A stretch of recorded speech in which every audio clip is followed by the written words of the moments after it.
Našlaičių prieglaudos auklėtinė Nika ketina studijuoti aktorystę.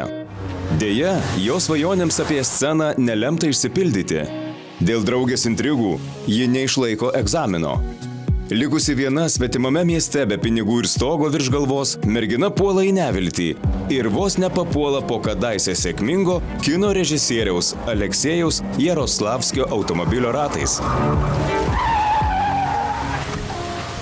Netikėtai po incidento Nika ir Aleksėjus randa išsigelbėjimą vienas kito glėbyje.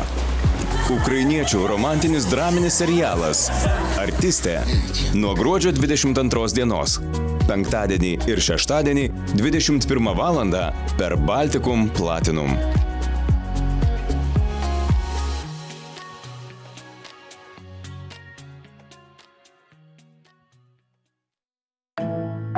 Zoja buvo jauna studentė ir gyveno įprastą gyvenimą. Tačiau vieną dieną viskas pasikeitė, kai ją įkalino negailestinga prekeivių žmonėmis grupuotė.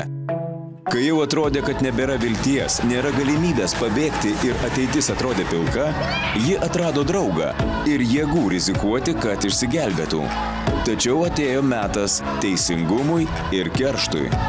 Kriminalinis ukrainiečių serialas Chameleonas nuo pirmadienio iki ketvirtadienio 21 valandą per Baltikum Platinum.